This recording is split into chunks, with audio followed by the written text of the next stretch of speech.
the Sesameed webinars. I'm really excited to be here with you today. And the focus of today's webinar is really focusing on early planning for the application process. By way of introduction, just really quickly, my name is Dexter Padiachi, and I had worked with the Sesameed team for quite a while, developing the curriculum. And part of this journey has been taking the opportunity to share resources with people more broadly so that everyone has access to good quality information. My hope is that you will really enjoy and have some key takeaways from this particular presentation today. And so, without further ado, I will just do a quick run through of what early planning actually looks like. We will understand the holistic admissions process, and I think that this is integral to helping you think about the ways in which you could actually start planning early for college admissions. We will look at various timelines dependent on which grade you are in, also the importance of having a balanced college list. And then finally, we will take a deeper dive into the different components of completing an application and how, through starting early, you would be able to really utilize your time and submit strong applications to universities. So, as a starting point, I think it's really great to always question why starting early matters. As you all may know, and this is something that we've covered in a previous session, is that US admissions is holistic, meaning that there are various points or metrics that universities will review when making a decision on whether to admit you or not. In addition to that, we are seeing that the competitiveness, or put differently, the selectivity of universities are really increasing as more applications come in from across the globe. With seats still being very limited, universities are not necessarily expanding. Competition is increasing year on year. In addition to that, as you may know, the applications are time sensitive, meaning that there are strict deadlines by which you need to adhere to. And in addition to that, what's really important to note is that applying by the deadline is an option, but if you apply early, it might actually put your application up front, meaning that there is an advantage to getting the work done early on so that you are submitting and that you're not rushed when the deadline is approaching. Oftentimes, that's where we see students get really stressed and anxious about the application process and where errors can occur. And therefore, early planning enables stronger profiles as well. So we can look at it from the context of the application itself, where if you plan ahead, you can ensure that all your materials are of excellent quality, where you are really showcasing the aspects that you want to showcase about yourself through the application, as well as think strategically about the types of universities and colleges that you'll be applying to.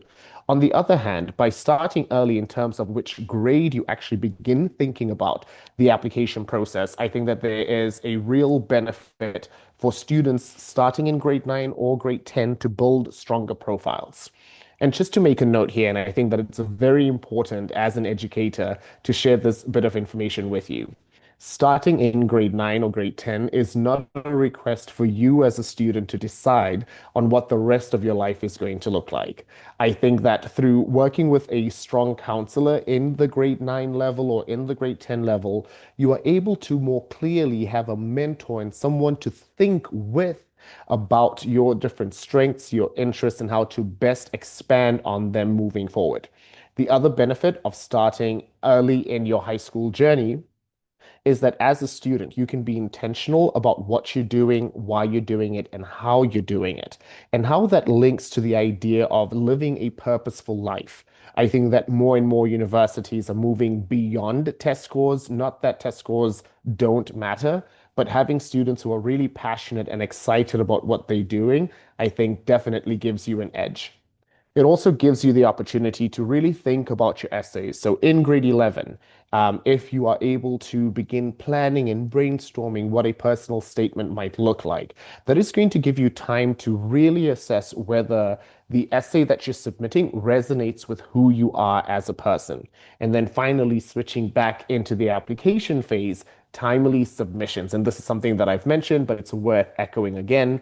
ensuring that all your materials are ready for submission by the deadline is really important, as well as the supporting materials and documents that will be needed to be sent on your behalf by your school counselor or by your parent, etc. So we'll take a step now just to again do a quick recap of what holistic admissions is. When universities are reviewing your application, they'll be having a look at your academics, which will focus on what is your actual GPA from grade 9 to grade 11. In addition to that, they'll be looking at your entire curriculum through analyzing your school profile. And they'll be asking themselves, has student Mint, for example, taken all the most challenging courses afforded to her as a student at this particular school? Did she go above and beyond and stretch herself academically? What about some additional courses outside of the classroom that may be linked to certain areas of interest? And then finally, they also look at trends. Is Student Mint moving from a point of good core competencies to excellence? So, how are your grades improving over time? That becomes an integral part of this as well. And oftentimes, universities want to see that upward movement of your academic performance as you mature as an individual. In addition to that, and I think that it is worth noting that SATs and ACTs and other standardized tests do play a part in the overall admissions process. Many universities for this coming application season will be moving back to requiring tests. During the COVID pandemic, as you all know, many schools went test optional, but we are seeing certain shifts within higher education where universities are now requiring students to submit SAT scores. And so, if you are a student in grade 10 or grade 11, I think that it's a good idea to begin thinking about how you will be preparing for these really important standardized tests as part of the application process. What sort of competencies do you need to gain?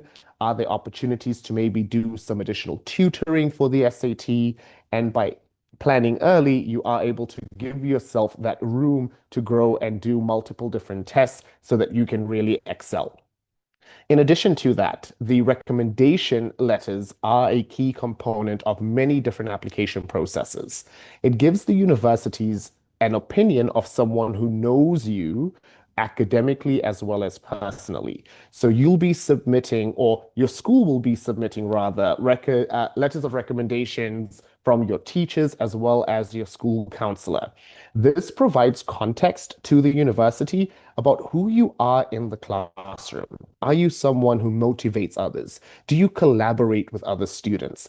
Are you a student who really pushes themselves in everything that you do, whether it is on the sports field or whether it is in mathematics class? This could range. And so, building a strong relationship with your teachers early on in your high school years is really beneficial to the overall outcome of your application, not only for the purpose of the application, but simply as having allies within a school and adults who you can lean on through mentorship. I believe that is really key to lifelong success, not only success in the application process. The essays are a key component for many universities. Whether it is your personal statement or a supplemental essay, this is an opportunity for you to really control the narrative on who you are as a person.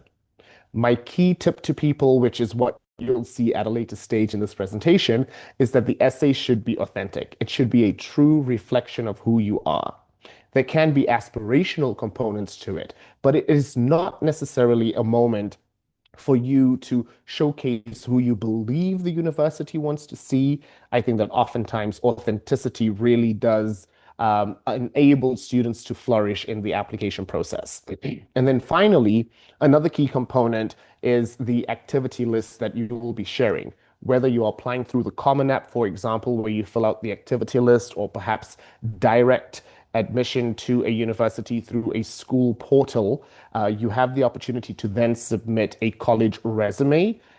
By sharing your activities, it's really an opportunity to highlight how you've taken opportunities within your school or in your community to make an impact, as well as to lead.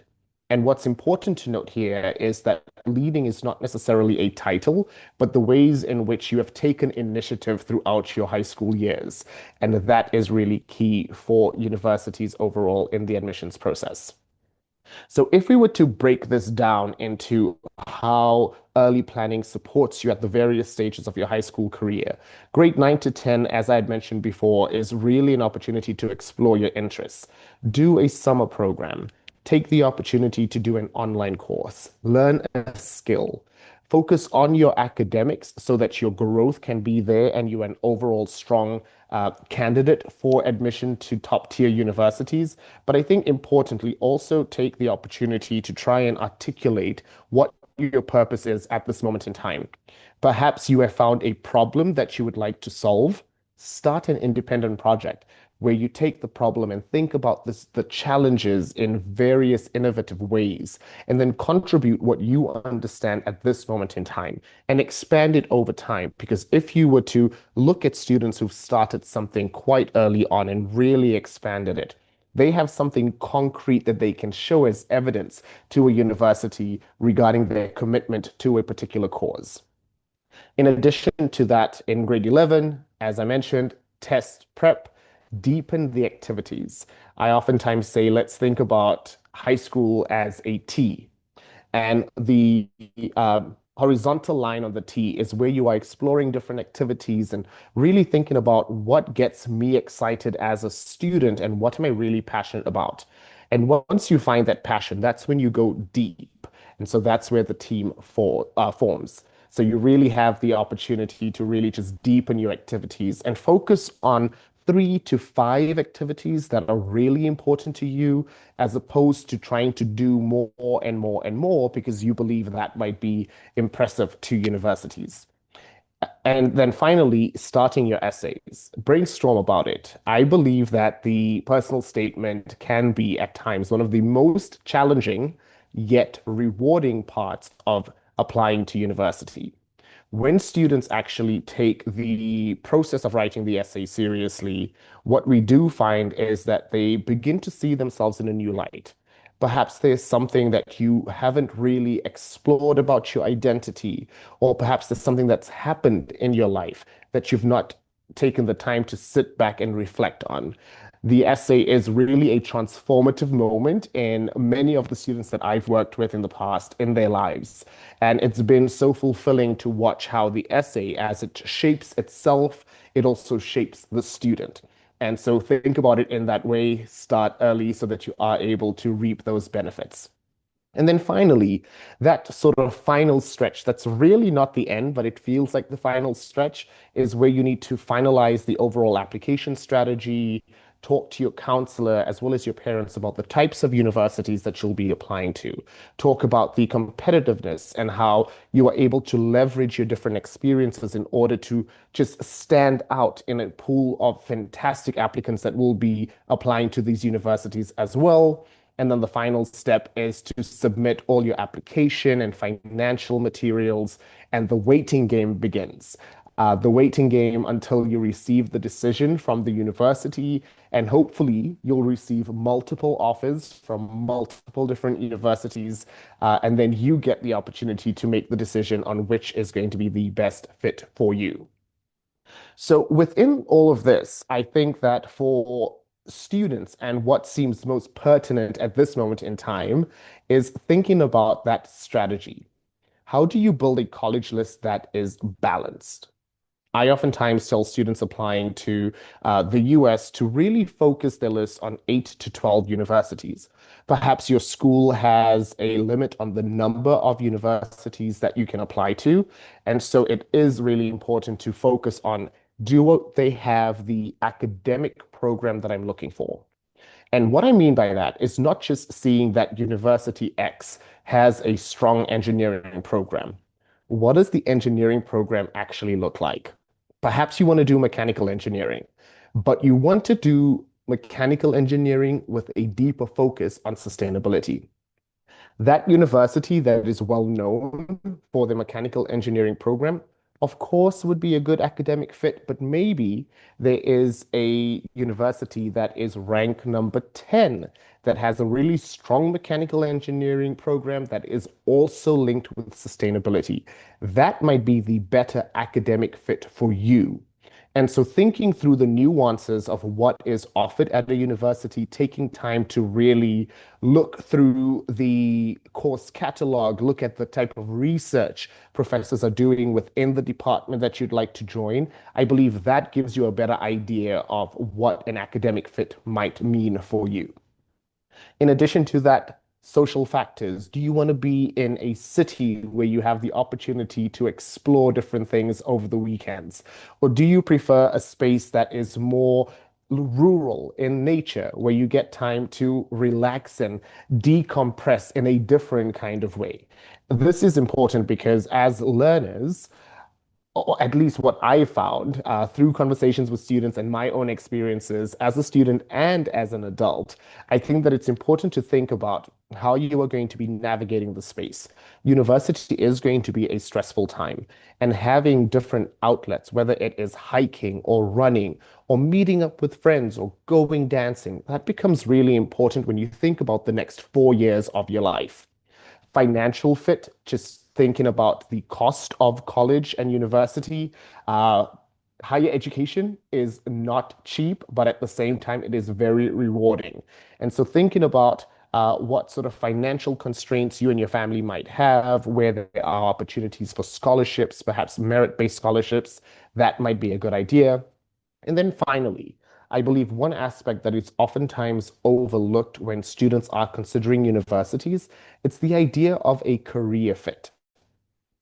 Does the university offer the learning experiences and professional development that you need in order to enter the workforce as someone who is desirable? And what I mean by this is, let's say, for example, you are majoring in English. It's really important in this day and age to have AI and data literacy. So, are there opportunities for you to really learn that within the scope of being an English major? Perhaps we can think about the digital humanities. Are the universities that you're applying to doing some interesting things where they are merging data, AI, and literature, as an example? Right? So these are some of the questions you should be asking yourself because when you enter the workforce, you need some core competencies and skills. One joke that I often tell to my students is that while I did computer science in high school, my time at university, I didn't take any computer science courses. And in my first role as an adult, I needed to program on Excel. And I needed to watch multiple YouTube videos in order to regain those skills that I had many years ago. And so it is important to think about how can the university overall support you in your career transitions. And that also includes thinking through alumni networks as well as internship opportunities while you are a student. And so, with that in mind, as you consider the universities that you'd be applying to, I've taken a different lens. Oftentimes, people will tell you that you have a reach university, a match university, and a safety university. I've taken safety out of my lexicon when speaking with students about universities because I don't think that there's ever a safe choice. There's a highly probable choice, but not necessarily a safe choice because the admissions landscape changes year in and year out. And so it's very difficult to tell a student that this is a safety school because there's a possibility that things might go awry. I've also seen students in the past who've been denied at a safety school and admitted to a reach school. And so these things are important to consider as you are navigating the application process. So what I've done instead is I've said, let's think about it as an ambitious choice. You have the grades within range, but the university itself is extremely selective. Will you bring something that is distinctive about you as a student to the school community is a question that you should be asking yourself. I oftentimes use various Ivy Leagues as example. They may receive 100,000 applications. And from those 100,000 applications, let's say 30,000 meet the bare minimum when it comes to test scores and GPAs and certain activities that might make a student stand out. The next level then is to think about what are you going to bring, maybe from your background, that is going to be distinct from others. Perhaps it's an academic interest that you've taken time to research. Perhaps you've published something through a particular program. That will then make you distinctive. And I oftentimes say that these are the ambitious choices that a student might make. Targeted fit schools is where your grades are very much aligned with what the school is looking for across different academic metrics. It's also going to provide the social environment and align with your values. And the number of schools that you should be applying to in this range, I would say, is 3 to 5, depending on what system you are using and whether your school itself has a limit on it. And then finally, a secure fit school. These are excellent options, but you are likely to be admitted because you might be above the average ranges in the different metrics that those universities will be assessing when reviewing your application. And I'm hoping that this different lens actually gives you the opportunity to think about all of the schools that you're applying to as strong fit choices. It's ambitious, targeted, and secure. But the important thing here is that they all fit what you were looking for in a university when considering your career, your financial situation, your social needs, as well as your academic desires. And this is really important. So now that you've created the dream school list of your choice, where you have found various fit universities that align with who you are as a student and what it is you hope to achieve, you can then turn your attention to thinking about the essay. In terms of a strategy, I always say that the essay is a moment for you as a student to own the narrative that you are sharing with others. And when you are crafting these particular essays, I think it's also important to think about your profile holistically. What have you done academically? What have you done in terms of activities? What leadership opportunities have you been awarded in the past few years? And that gives you an understanding of all of the different things that you've done. The personal statement then takes that and says, what's missing from this already strong profile is this particular story that really resonates with me as a human being. And the reason why I say the word human being is that we don't want AI generated essays. We want you as a human in your own voice to share with us what is deeply meaningful to you. And what's deeply meaningful to you is something that, while particular to your circumstances and context, will have a universal resonance with others. I can tell you about the time that I was bullied, and that bullying situation might be specific to me. But what emerges in that particular story is you see a person who is resilient. And that resilience then gives the university an image of how you may be able to tackle challenges in the future. Where if you are faced with a challenge at university, whether it be mental health, academic related, social related, you have built the resilience as a human being to navigate it. And oftentimes, I say this to many of my students, what they write about, I can see myself through it, even though I've never had the same experience or experienced the same thing in the same way. I can understand where the student is coming from. So it's really important to think about how your voice, your values, your growth shapes who you are as a person.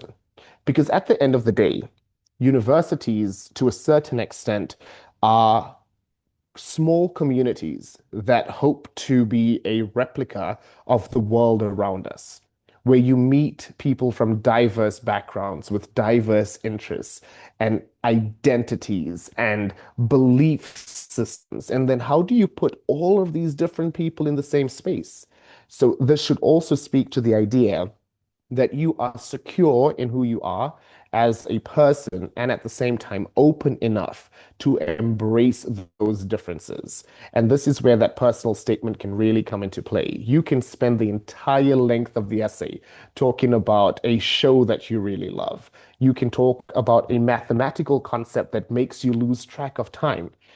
But what's important here is the way they describe that mathematical concept going unique to you because your perspective is what matters most to the university in this instance.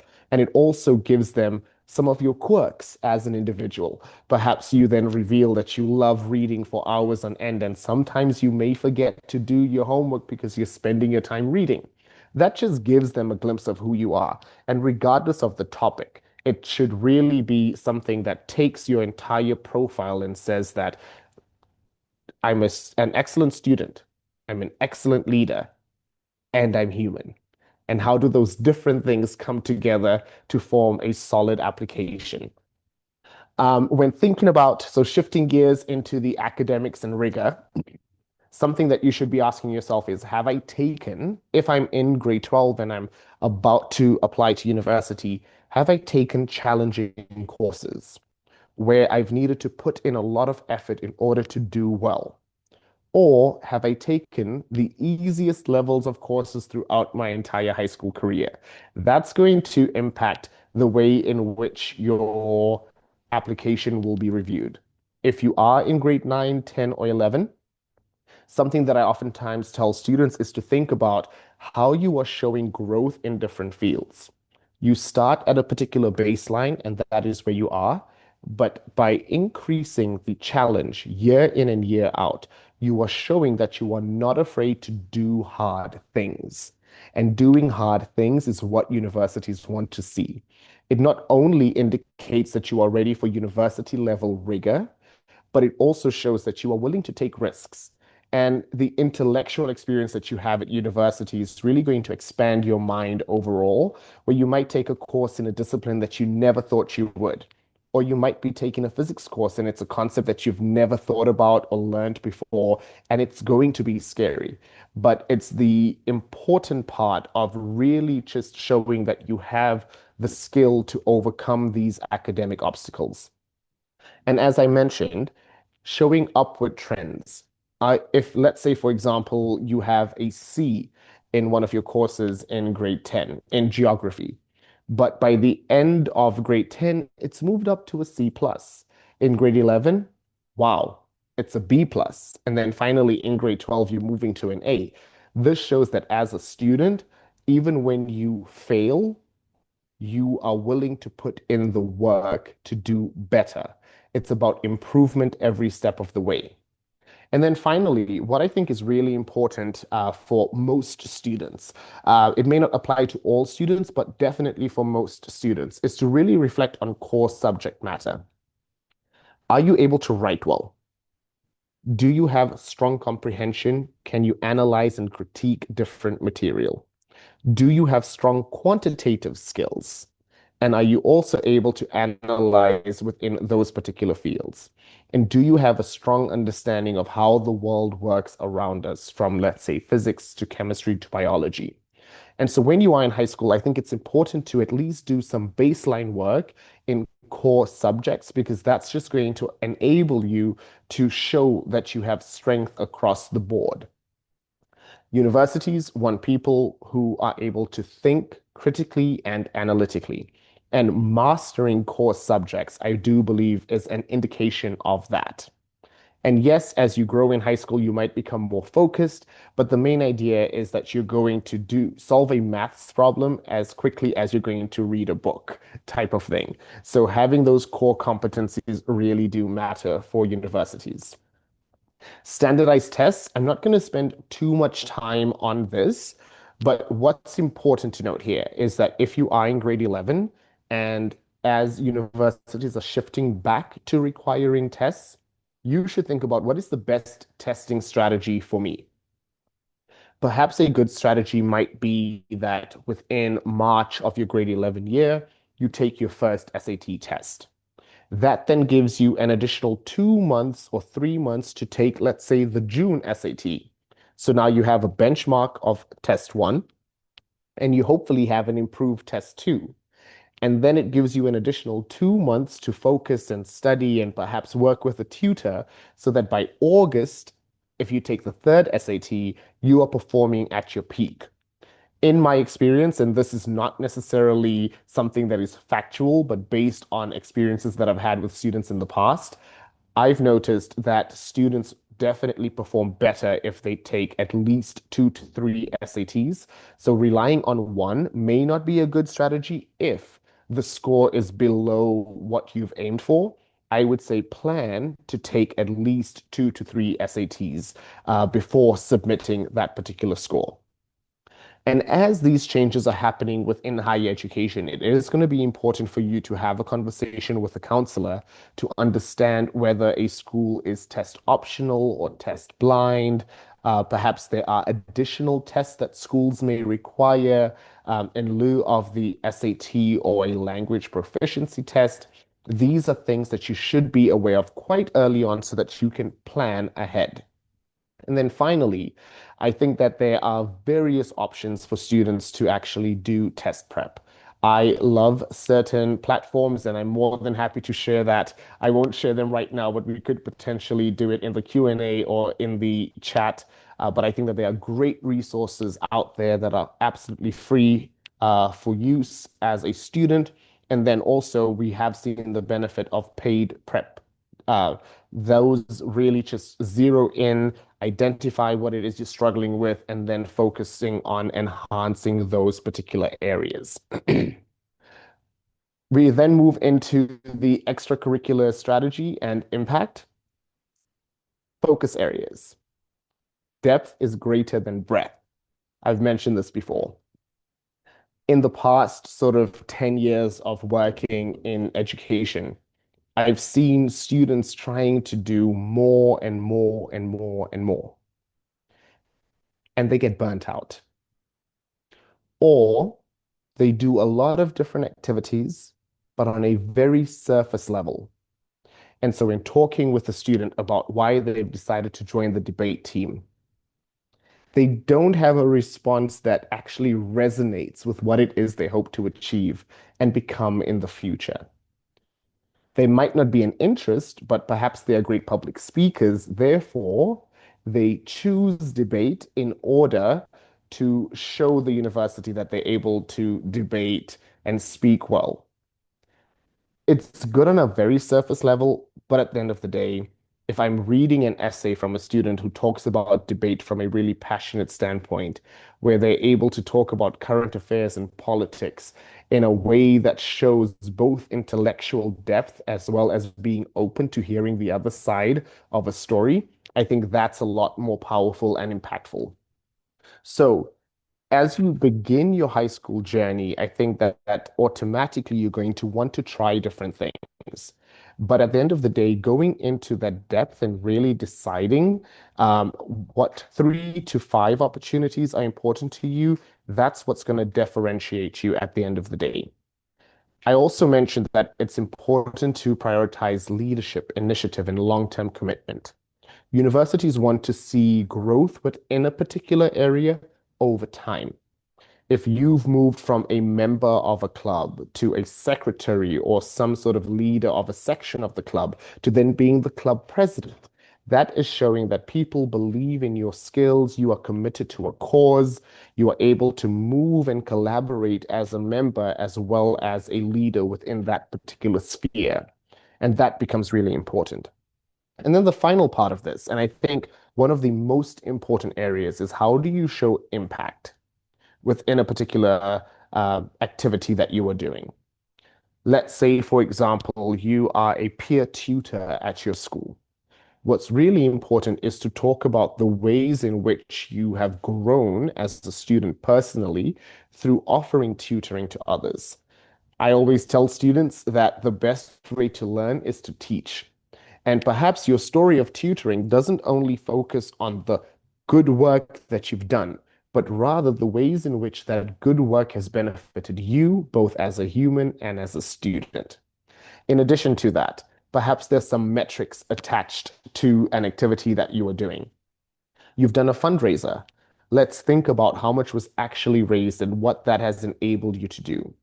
Or if you are into social media, how are your posts reaching different communities? So showing those metrics, I do believe can highlight impact, but also being able in an interview to talk about the impact that you've made and the impact that an activity has had on you would really be an advantage through the overall application process. Then we move into recommendations and school reports. And this is sort of a bird's eye view of what others may think about you. In recommendations, as a counselor, two of my favorite parts of my job, or let me say three. I love seeing students grow. I love seeing students write essays that they are proud of and that really reflects who they are. And the third part is I love writing recommendation letters. When I have the opportunity to share my experiences with a student and seeing them grow and seeing them change over time, it really, to a certain extent, provides both context, but also it's an authoritative or an authority voice on the student themselves and how they might be on the respective campuses that they are applying to. What's important here is that you choose teachers who know you well. And I'm specifically saying know you well, not necessarily who you like the most or who likes you the most. Oftentimes, I've seen teachers write excellent letters of recommendation for students who were perhaps scared of the teacher at first, but through building a relationship that was authentic, where you as a student are not giving up. You're not afraid to speak. You're not afraid to fail. You're not afraid to work with others and perhaps even in those instances make a mistake, but you're constantly willing to learn. Those are oftentimes the strongest anecdotes that really stand out to universities. So choose your most difficult subject, not your easiest, to a certain extent, if you have a strong relationship with that particular teacher. And also take opportunities. If your school allows you to have office hours with the teacher, go in, ask questions, and also share about yourself. Within an education space, I think that everyone who's a part of any school or education organization or consultancy, we're here not because we're trying to sell products or commodities. We're here because we want to develop students. We want to create people who are going to make an impact and a difference in the world around us. And so take those opportunities to talk about a challenging principle in physics, as well as how that principle might relate to who you are as a person. Those are the really bright sparks within relationships that we form with students. Provide a resume or a brag sheet. I think that this is really important. From the time that you are in grade 9 or grade 10, start cataloging everything that you're doing. Keep a list that is sort of a memory bank of things that you've done that you are proud of, or perhaps moments where you've not done so well, but you've continued working hard. This then provides a sketch of how you've grown as a person over a longer period of time, where you can say that these are my achievements, these are my strengths, these are my competencies. And these are moments where I've not done so well, but this is how I've overcome it, right? So keep that and share that with your teachers as well as your counselor so that they can then contextualize your growth and who you are today by understanding where you've come from. And that finally leads into the final point that I have here is the counselor report that provides key context. When it comes to admissions, as I've mentioned before, holistic admissions is oftentimes focused on the context from which a student comes from. And that context enables me to understand that despite various challenges or despite opportunities, you as a student have been able to create your own pathway and to really forge a future within any field that you would like to do. It also enables me as a counselor to understand your family background and some of those dynamics. Because perhaps by understanding your family background and your culture, I can understand why you may do certain things or act in particular ways. That provides a richness to who you are as a person. And so the recommendations and school reports are really integral in the application process. So it is important to build those relationships, maintain them, as well as have some sort of level of authenticity with those around you who are supporting you through the application process. I also thought that it was important as we are talking about the different ways in which you can prepare early. The Common App, for example, will be opening tomorrow if it's not open already. And this is one of the major platforms that students utilize to apply to universities in the US. I think that it is the most common application platform, and that's why it's called Common App. But it's really a great opportunity for you to list all your academic work, all your achievements, your activities, as well as your essays. It also provides key information on the universities that you will be applying to, which includes the deadline, the different rounds of applications, what's required from an essay perspective. Is it just the Common App or personal statement, or do they also require supplemental essays? Coalition is another application platform, as well as specific platforms like the University of California application system. And some universities might have direct application platforms on their websites. And so as you create and you think about these are the schools that I'm applying to. These are the essays that I need to write. These are my experiences that I want to incorporate. You then also have a separate sheet on an Excel spreadsheet that lists the different deadlines and what's required for each and every university. That allows you to have a very organized and structured way of completing the tasks.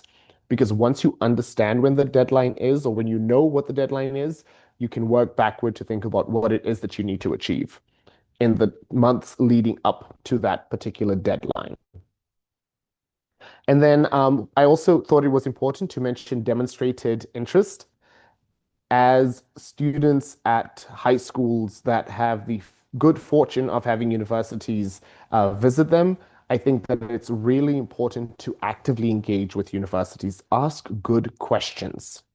When a university rep is visiting your high school, whether it is an in-person or a virtual session, and if that university is of interest to you, attend the visit. Introduce yourself confidently so that when they receive your application, it might jog their memory. I remember student Kanita Wati, who came up to me at her high school and shook my hand and said, "This is who I am. This is what I'm interested in. This is why I think I might be a good fit." And as I'm reading that application, I could have that fond memory of my interaction with the student, and it puts me in a good mood. And I think that it's just good practice to always think about how do you present yourself to others. If there are opportunities to ask a question via email, do so. But the caution that I will share here is don't simply reach out to a university for the sake of reaching out to a university. If there's something that you actually need to know that is not available on the website or any other resource, then it is fine to reach out to the university to ask that particular question.